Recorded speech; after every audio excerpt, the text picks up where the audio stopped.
Thanks for tuning in and welcome to this week's review of Avatar, directed by James Cameron.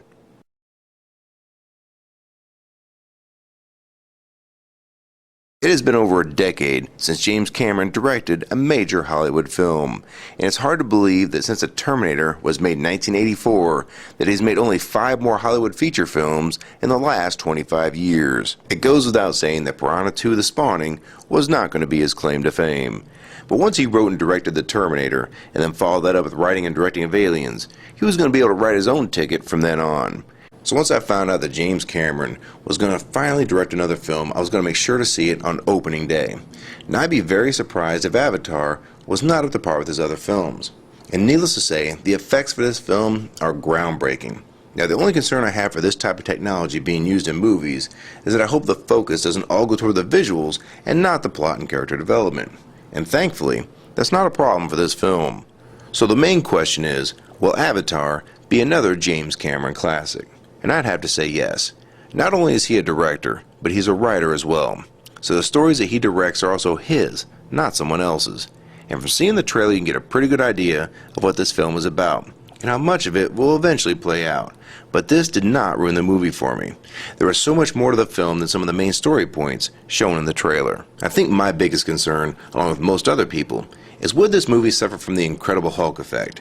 Once the actor turned into the Hulk, it was very hard to find it believable. Many people just could not stay attached to the character once the transformation took place. Now, surprisingly, this film didn't have that problem. The facial expressions in the eyes were captured extremely well for this film, which to me is a monumental task. Easily the strongest point for this movie is the visual effects. And I'll go on record saying that as far as the visuals go, this film has no equal. And there have been many movies made over the past 50 years that have set the mark for creativity, like Stanley Kubrick's classic 2001 and of course Star Wars. This film is definitely in that category. The action in the movie was also top-notch, from the chase scenes, the fight scenes, to the final battle.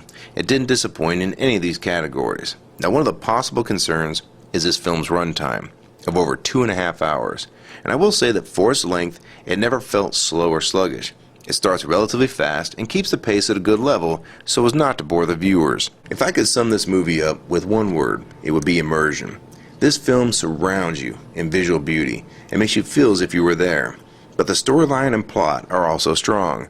While sometimes predictable, it delivers each scene in a powerful, dynamic way. Many studios try to sell their movies on graphics alone, like the recently released 2012 or War of the Worlds and even The Day After Tomorrow. But this movie is on a whole nother level.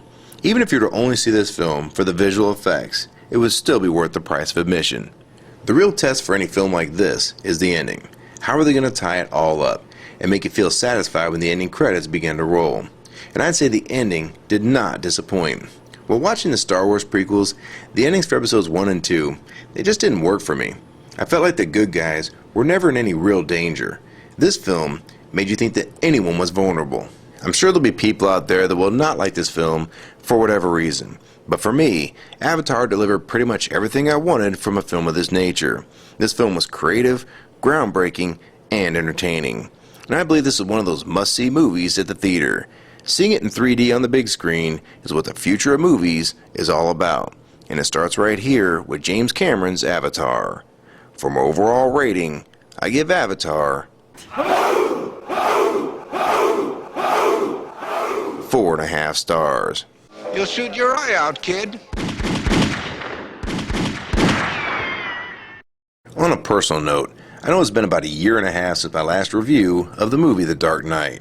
Some people were upset that I stopped doing that, but you have to keep in mind that doing these reviews does take a lot of time. And I had to make a decision about 1.5 years ago to try and speak my mind on the events that were taking place around the country and around the world. And I felt it was urgent enough to speak up about what I felt was important while the elections were still taking place.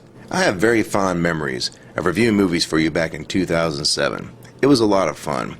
I reviewed as many as 4 movies in a single week that year. And I just hope you take the time to understand that I was trying to help by informing people on what was really happening to the economy, as well as the never-ending wars. This used to be a very fun thing for me to do in my spare time, but with all the politics and hypocrisy on YouTube, it did take a lot of the fun out of it. I found false copyright claims constantly on my videos, even when they were on private, and many were by no-name companies, not names like Viacom, Disney, or Fox. And I'm not sure what videos I'll make or how often I'll make them anymore, but when I do have time, I'll try to post more. And I just want to thank you for watching, and I hope you enjoy the reviews.